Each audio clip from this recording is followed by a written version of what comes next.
नमस्कार दोस्तों। आज की लर्निंग में हम लोग जानने वाले हैं एक शुगर कंपनी को लेकर के। ये शुगर कंपनी में इस वेबसाइट पर जब जाते हैं तो सबसे पहले कहती है रिन्यूएबल सॉल्यूशंस पे काम काज करती है। अब ये रिन्यूएबल सॉल्यूशन पे क्या करती है, क्या सोलर पे काम काज करती नजर आती है या फिर कुछ और भी है इसके पास। तो ये शुगर मिल चलाती है कंपनी। उसके बाद शुगर मिल के साथ जो मिलती है वो जो रॉ मटेरियल निकलता है उसमें से जो वेस्टेज निकलता है उससे काम करती कर रिन्यूएबल एनर्जी पे कामकाज करती होगी जैसा देखने में मिलती है। तो चलिए आज इसी स्टॉक के बारे में जानने का प्रयास करेंगे जहां पे लगातार एक महीने के ट्रेंडिंग को देखेंगे तो आकलन लगता है कि लगातार इसमें एक ट्रेंडिंग ये बनती है जो गिरावट में देखने को मिलता है। ऐसे ही यदि हम इसको 6 महीने की ट्रेंडिंग देखें तो 6 महीने की ट्रेंडिंग में एक अपर मूवमेंटल देखने को मिलती है, लेकिन क्या लगती है यहाँ ट्रेडिंग काफ़ी कम होता है। जहाँ पे आकलन करके देखा जाए तो लोअर टू लोअर का हम साइज देखें तो इस तरह से निकल के आती है। और कई बार कई दफ़ा देखा जाए तो स्टॉक ने एक कह सकते हैं कुछ ट्रेंडिंग के बाद, खास के मैं 4 जून के बाद की ट्रेंडिंग की बात करूं तो नियरली क्या आता है, तो 4 जून के बाद में स्टॉक में रैली देखने को नज़र नहीं आती। बीच में एक रैली आई थी लेकिन वो रैली सस्टेन नहीं किया था, वो एक गिरावट वाली आ गई थी। और इस टाइम के फिश फ्रेम को क्या कहें वो आकलन करके देखा जा सकता है। चलिए हम आकलन करेंगे इसको आगे चल करके। पहले एक नज़र डालते हैं इसकी क्या सारे ऑफर व्यू की तरफ। तो ये केएम जो शुगर प्रोडक्ट है, शुगर मिल है, वो क्या क्या करती है। कंपनी ने कहा कि हम शुगर पे काम करते हैं, डिस्टिलरी का काम है और क्लीन पावर का काम करते हैं। आखिर क्या है इनके पास है, तो क्लीन पावर में क्या करती है कंपनी उसके बारे में देखते हैं। तो क्लीन पावर में बेसिकली है क्या, कहते company has the on baggage based को generation power plants in the capacity of the 25 megawatts in the Moti Nagar Faizabad Uttar Pradesh में। अर्थात ये होगा मुझे लगता है ऐसा जहाँ तक फिर कहती है the company supply the power to the Uttar Pradesh power corporation को ये देती है। चलिए अच्छी बात है, इसको पावर प्लांट से निकलती है तो वो देती है और कुछ इन्फॉर्मेशन तो निकल के नहीं आती। डिस्टिलरीज में कहती है कंपनी जो उनके पास ग्रेट रेक्टिफाइड स्पीड्स हैं, ग्रेड 2 रेक्टिफाइड स्पीड्स हैं। शुगर मिल में कहाँ पे मिल्स हैं, तो कहती है ना पे L31 ये शुगर की शायद ब्रांड प्रोडक्ट साइज होती है। शुगर की साइज का भी आज मैं स्टडी कर रहा हूँ, इसमें साइज में आती है L31, M31, M30, S31, S30।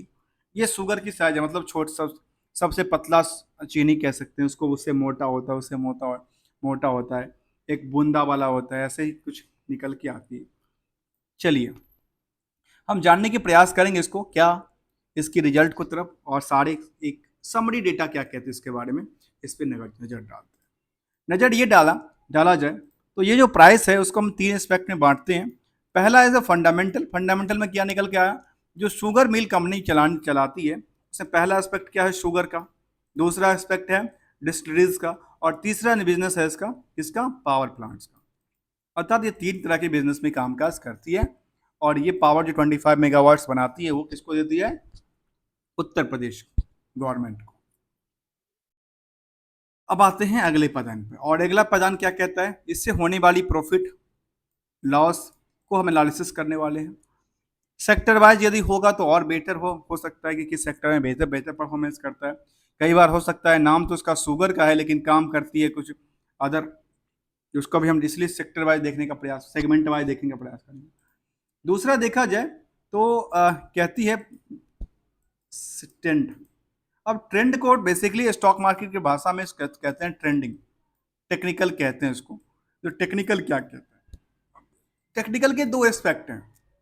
एक एक्सपेक्ट में ये निकल के आती है जो कंपनी का कस्टमर बेस क्या करता है, कस्टमर बेस का रिव्यू क्या है इसके।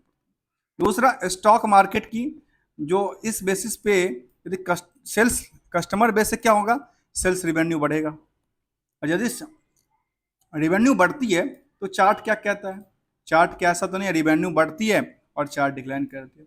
इन दोनों को कंपेयर करेंगे कि क्या रीजन हो सकता है। और तीसरा होता है सेंटिमेंटल। अब सेंटिमेंटल की बात करें तो मार्केट में क्या होती है, हर दिन न्यूज आर्टिकल चलती रहती है, कुछ ना कुछ ब्लॉग चलती रहती है और ये सेंटिमेंटल को हिट करता है और इफेक्ट करता है किसकी वजह से, मार्केट की पॉलिसीज की वजह से, चाहे पॉलिसीज कहाँ से, स्टॉक मार्केट की हो या फिर बिजनेस मॉडल का हो, इन दोनों के इफेक्ट करता नजर आता है। अगला कदम क्या कहता है इसके बारे में, चलिए। यहाँ पे फंडामेंटल वैल्यू कहता है करीब 33 रुपए के आसपास, और इंट्रेंसिक वैल्यू कहता है 45, मतलब अर्थात ये हुआ जो इनका ये वैल्यू है, इंट्रेंसिक वैल्यू, ये इनका एसेट्स वैल्यूएशन से ज्यादा निकल के आती है, किससे, बुक वैल्यू। ये तो था पहला कदम। अब एक कदम आता है किसी स्टॉक को समझने के लिए आखिर क्या है, तो उसका कहते हैं स्टॉक पी। और स्टॉक पी के बारे में मैं कहता हूँ, जो ये बेसिकली कुछ है नहीं, एक ऊंचाइयों को और गहराइयों को मापने की, जो किसी चीज़ को मापने की जो फॉर्मूलाज होती है, उसको फॉर्मूला को कहते हैं स्टॉक पी। और वो यहाँ पे स्टॉक मार्केट की भाषा में कहते हैं स्टॉक पी, पी रेशियो कहते हैं। यहाँ पे निकल के आता है अर्निंग पर शेयर 3 रुपए का है, जबकि फेस वैल्यू है 2 रुपए का। सोचिए, 2 रुपए का फेस वैल्यू और अर्निंग पर शेयर कहता है 3 रुपए, अर्थात कितना परसेंट का जंप, 150% का जंप होती है। तो 150% का जंप यदि होती है तो मार्केट अभी कितना पे जंप कर किया है, केबल और केबल कितना जंप किया है, 1.25 जंप किया है। कहाँ से, बुक वैल्यू से। यदि इसके हिसाब से देखा जाए तो 150% यदि जंप करती है तो नियरली कितना जाएगा, इसके हिसाब से देखा जाए तो 150, अभी तक कितना जंप होना चाहिए, बुक वैल्यू से 150% जंप किया जाए तो देखिए 33 रुपए का जो वैल्यूशन है, बुक वैल्यू, उसको आप कर दीजिए 150% का जंप कर दीजिए, कितना हो जाएगा, 33 और 33 में कितना करें, 15 और ऐड कर दीजिए तो कितना 48 रुपये निकल के आता है, 48-50 के आसपास। और जो कि 48-50 के आसपास निकल के आते हैं वही वैल्यूशन यहाँ पे निकल के आते हैं। देखिए जिस हिसाब से यहाँ से आप 150% जंप करेंगे तो नियर अबाउट तो यही आसपास आएगा 50 का, जो इसका क्या बनता है, जो इसका रेजिस्टेंस बनता नजर आता है। अब दूसरा कदम होता है जो स्टॉक पी को इंडस्ट्रियल के पी से कंपेयर करना। इसमें कई बार कुछ गलतियां भी होती है इंडस्ट्रियल पी में समझने के लिए, लेकिन यहां पे यदि देखा जाए शुगर इंडस्ट्री से ही कंपेयर किया जा रहा है, उसी बकेट को लिया गया है, तो इसके हिसाब से भी जंप करना चाहिए, नियरली कितने का, 20% का। इसके हिसाब से 150% जब कहाँ से, बुक वैल्यू से। अब इसके हिसाब से 20% जंप करना चाहिए, तो 20% जंप करेगा तो कहाँ से करेगा, इस प्राइस से करेगा। इस प्राइस से 20% जंप करेगा कहाँ पर जाएगा, 48 रुपए के आसपास, 48 से 50 रुपए के आसपास जाएगा। मतलब ये दोनों एंगल से देखा जाए तो प्राइस कहाँ पे, 50 के आसपास सस्टेबिलिटी करती नजर आती है। आखिर क्या है इसके पीछे, चलिए आगे। अगला पदान क्या कहता है, तो कहती है कंपनी का डेट टू इक्विटी रेशियो क्या है, तो डेट टू इक्विटी रेशियो कहती है 0.98 का है, अर्थात मुझे लगता है कि 96 का थोड़ा सा ज़्यादा है। इसको कंपेयर कहाँ करेंगे, इनकी पीयर्स कंपनी से कंपेयर किया जा सकता है। आरओसी कहती है 9.96 का और आरओई कहते हैं 9.95 का। डिविडेंड का कोई ट्रैक रिकॉर्ड ज़्यादा कुछ है नहीं। प्रोमोटर्स होल्डिंग 56% का है, और कुछ है, कहते हैं number of share holder, number of share कितना है, 9 करोड़ 20 लाख। इस 9 करोड़ 20 लाख में इंटरेस्टेड कितने हैं, जहाँ पे देखा गया कि जून तक के डेटा में ये कहा कंपनी में करीब 62,000 लोग जो है ना शेयर होल्डर यहाँ पे इस कंपनी में इंटरेस्टेड बने हुए लगते हैं।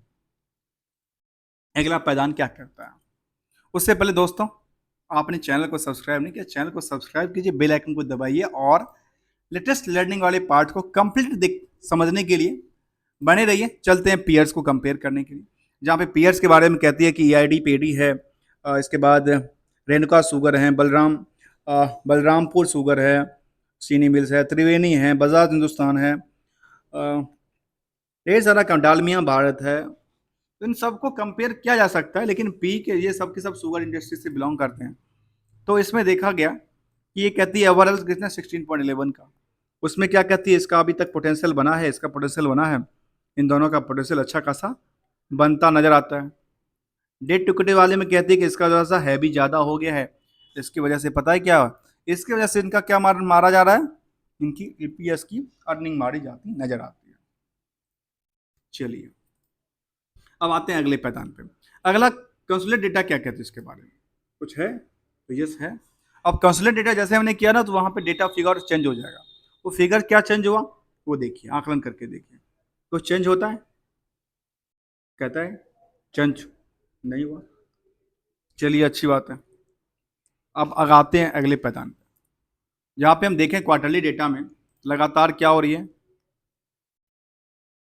लगातार शूटअप हो रही है प्राइस, लेकिन यहाँ से शूटअप नहीं किया इस क्वार्टर में। अच्छा, ये बिजनेस भी तो है ना ऐसे, आपको पता है ना, शुगर इंडस्ट्री जो है वो मुझे लगता है कि 6 महीने तो काम करती है ना। खास के जब गन्ने की फसल होती है, जब गन्ने की फसल होती है तो मार्केट इसकी शुगर मिल की रन करती है, और जब गन्ने की फसल कम होती है तो फिर शुगर मिल्क तो फिर ठप पड़ी रहती है, कारोबार केवल सेल्स का बचा रहता है थोड़ा बहुत करके।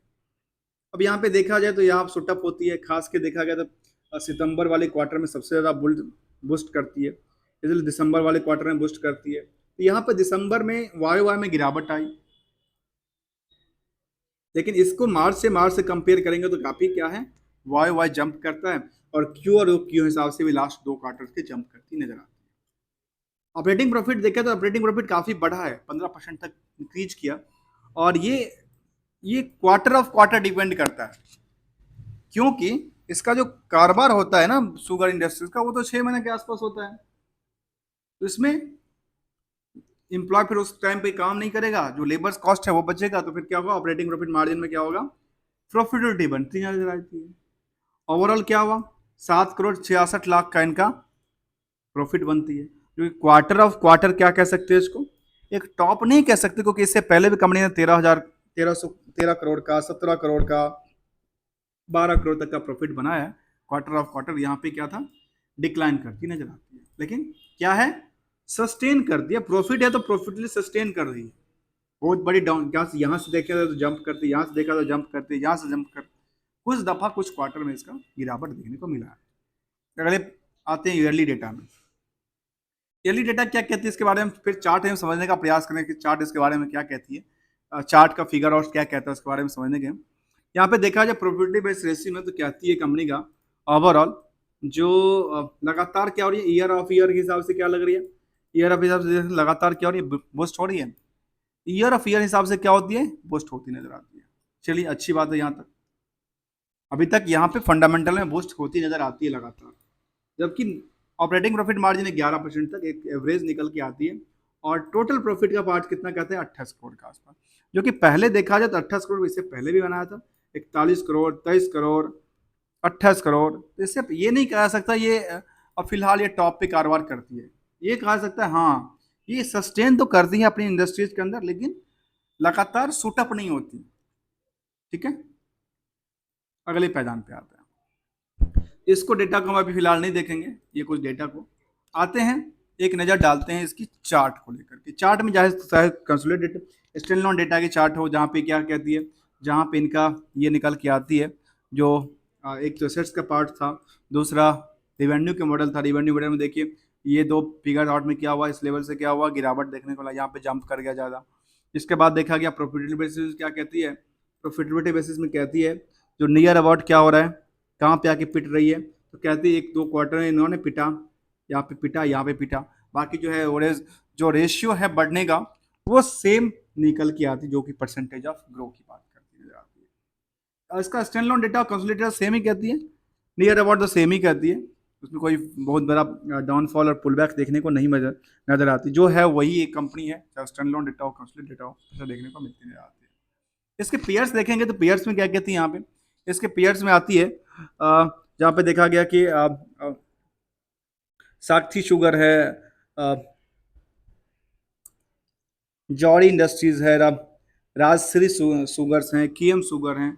इसको इस कंसोलिडेटेड डेटा के देखें तो ये कहती है जो सबसे बेहतर कौन है, सिंबल शुगर्स हैं, फिर मेवाना है, ढेर सारा शुगर इंडस्ट्रीज हैं कंपनी इंडिया के अंदर, जो कि इंडिया से लेकर एक्सपोर्ट भी करते हैं, इम्पोर्ट इम्पोर्ट कभी समय आने पर इम्पोर्ट भी करते हैं, इनका कारोबार चलती रहती है इस चीज़ को। चलिए अगले पायदान हम बैलेंस शीट को बारे कंपेयर करें, किससे, पीएल से। किसको बेसिस पे कंपेयर करेंगे, शुगर इंडस्ट्रीज की एक सबसे बड़ी, पता ना डिमेरिट क्या है, उसको डिमेरिट कहिए या फिर क्या कह सकते हैं, जो इनको इन लोगों ने किसानों को जो है ना, फार्मर को, जो फार्मर होते हैं उनको पैसा कब देते पता है, काफ़ी लेट से देते हैं, कई बार तो लगता है कि 1-1 साल 2-2 साल में पैसा देते हैं। तो उसको हम समझने का प्रयास करेंगे जो यहाँ पे क्या पेमेंट्स का क्या सिस्टम है इसको लेकर के। तो सबसे पहले देखें तो यहाँ पे कंपनी ने जो इनका बोरेंस का पावर था, बोरेंस के पावर में क्या क्या इंक्लूड कर दिया, इसकी वजह से क्या हुआ, ईपीएस में गिरावट आ गई। ठीक है, पहला कदम था। दूसरा देखा जाए तो यहाँ पे अदर्स लायबिलिटी में देखा गया कि पेबल्स पार्ट इनके पास 155 करोड़ का था, जो कि लगातार क्या हो रही, कई बार बिल्डअप होती है ईयर ऑफ ईयर। इसके बाद कहती है जो अदर लायबिलिटी को फिलहाल ज़्यादा देखने को नहीं मिला, यहाँ पे फिक्स जो एसेट्स था उसमें भी एक बहुत बड़ा गैप देखने को नहीं मिला, थोड़ा सा 5 करोड़ के आसपास गिरावट था। इन्वेस्टमेंट में थोड़ा सा इंक्रीज किया। और लास्ट टू लास्ट देखा जाए ट्रेड रिसेबल क्या कहती है इसके बारे में, तो ट्रेड रिसेबल कहती है करीब 29 करोड़ का।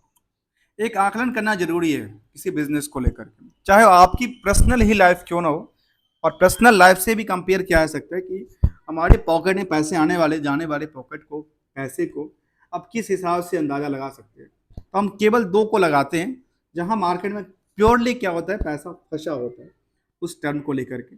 तो देखा जाए तो कंपनी के पास कितना है, करीब 29 करोड़ का मार्केट में पैसा फंसा हुआ है, लेना अभी लेना है मार्केट से, और इनको देना कितना है, 155 करोड़ का। ठीक है, काफ़ी ज़्यादा देने वाले, मतलब लायबिलिटी आपकी ज़्यादा है। चलिए, देने वाली पार्ट्स को लेकर अब जो ये पार्ट हुआ लेने वाली पार्ट, इसमें तो हमने क्या क्या दिखाया है, देने वाली पार्ट तो हमने एक्सपेंसेस बुक किया, जिसकी वजह से क्या हुआ, आपकी प्रॉफिटेबिलिटी में क्या हुआ, इफेक्ट किया, आपकी कम हो गई। अब यहाँ जो है, यहाँ पे सेल बुक के डिपेंड करती है, और हमने यहाँ पे सेल बुक किया। अब सेल बुक किया तो 29 करोड़ का हमारे पास डेटर पड़ा हुआ है। 29 करोड़ के डेटर पे यदि हम लास्ट टू लास्ट क्वार्टर का पहले देखें तो उसमें क्या निकल के आती है, उसमें कहती है कंपनी जो उन्होंने बिकवाली कितने का किया था, 122 करोड़ का, उसमें 29 करोड़ का फंसा हुआ है। ठीक है, और उसमें से ये देखा कि इसने 7 करोड़ का प्रॉफिट बनाती है एक साल क्वार्टर में, और ईयर ऑफ ईयर के देखा तो क्या कहती है, 28 करोड़ का प्रॉफिट बनाती है। ये आकलन करना, जो मार्केट में इनके पास कितने पैसे फंसे हुए हैं, मार्केट में जो पैसे फंसे हुए हैं कितने के, नियरली 29 करोड़ के। 29 करोड़ में जो ये प्रॉफिट है 28 करोड़ का, वही पैसा, मतलब प्रॉफिट से ज्यादा क्या है, इनकी डेटर फंसी हुई है मार्केट में। और लेने के लिए तो देने के लिए तो काफी ज्यादा लायबिलिटी खड़ी है। उम्मीद करते हैं अपने चैनल को सब्सक्राइब किया होगा, वीडियो को लाइक भी किया होगा। आगे चलते हैं और जानते हैं इसको, बैलेंस शीट को हमने कंपेयर किया। आते हैं इन्वेस्टर पार्ट को, इससे पहले एक नज़र डालते हैं सेंटीमेंटल की तरफ। सेंटीमेंटल में क्या कहती है, लेटेस्ट अपडेट क्या कहती है कंपनी के बारे में। कंपनी के बारे में लेटेस्ट अपडेट में देखें डॉक्यूमेंटेशन में, कंपनी कहती है कंप्लायंस सर्टिफिकेट उन्होंने अपडेट किया था, न्यूज पेपर पब्लिकेशन की बात करती नजर आई, पब्लिकेशन ऑफ द एजीएम की बात करती नजर आई, क्योंकि 5 जुलाई को एजीएम के लिए उन्होंने अपडेट किया था, इसका एजीएम होने वाला है। एजीएम के बाद देखा गया कि यहाँ पे एनुअल जनरल मीटिंग की बात ही करती नजर आई, इससे पहले कुछ और बात करती नजर आई, पब्लिकेशन की बात करती है एक्सचेंज रिगार्डिंग टू द कुछ अनाउंसमेंट की बात करती, 2 जुलाई का अपडेटेड था, फिलहाल ये काम का चीज़ बना नहीं। चलिए इन्वेस्टमेंट पार्ट को लेकर, ये क्या कहते हैं इन्वेस्टमेंट पार्ट को लेकर, यहाँ पे कहती है जून तक के डेटा में करीब करीब 57% होल्डिंग किसकी है, प्रमोटर्स की, और 43% की होल्डिंग किसकी बनती है, पब्लिक की। आपस में तालमेल क्या कहता है, तालमेल की तरफ देखें तो नंबर ऑफ शेयर जो है शेयर होल्डर और इन्वेस्टेड कितने हैं, करीब करीब 60, 62, 65 हज़ार यहाँ पे इंटरेस्टेड इन्वेस्टर बैठे हैं, जिसको शेयर होल्डर कहते हैं इस लैंग्वेज की, कंपनी की भाषा में। अब आते हैं इसमें क्या कहती है, प्रमोटर्स में क्या कहती है, प्रमोटर में कहती है लक्ष्मीकांत झुंझुनवाला, यहाँ पे 15% मार्वल्स बिजनेस बड़ी प्राइवेट लिमिटेड, लक्ष्मीकांत द्वारका दास HUF, मैंने कहा एक ही कंपनी, एक ही लोगों का ज़्यादातर स्टेक देखने को मिला एक प्रमोटर के पास। तो उसके बाद देखने को है क्या कुछ और मिलती है, तो यहाँ पे देखा जा सकता है FI की तादाद कुछ भी नहीं है, DI की तादाद कुछ भी नहीं, जो है पब्लिक की तादाद है। और पब्लिक में क्या कहती है, एक तो उनका ही HUF था ऊपर, क्योंकि 13% के आसपास होल्डिंग, एक सबके सब झुंझुनवाला, ये एक टाइटल है जिनके पास, जिन जो फैमिली की बात करें, झुंझुनवाला फैमिली की ही कंपनी लगती है, मधु प्रकाश झुंझुनवाला, इनके पास कभी होल्डिंग हुआ करता था, फिलहाल देखने को नजर नहीं आई।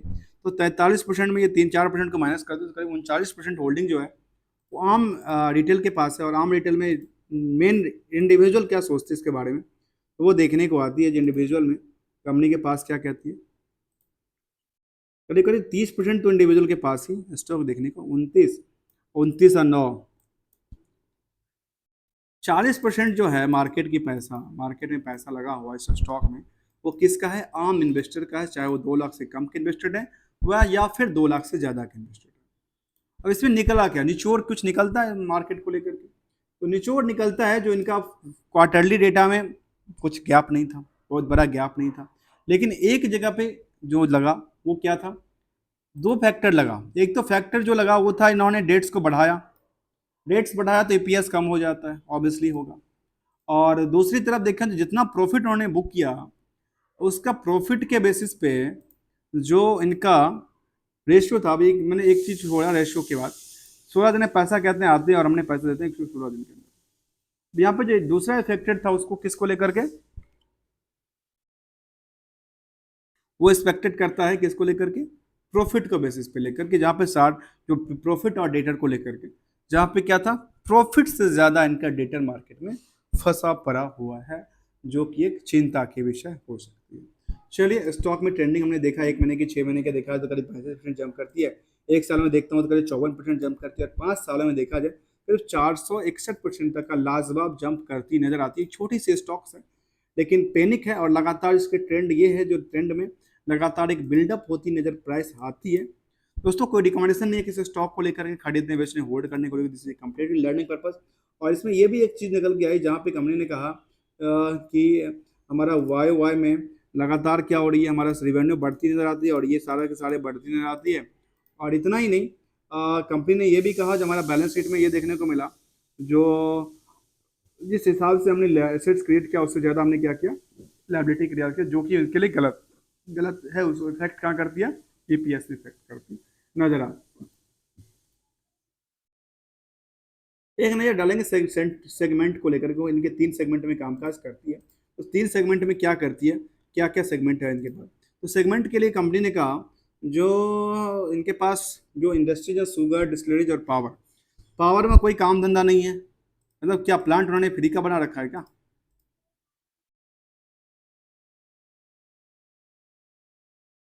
Simple. Thank you so much for joining your दोस्तों।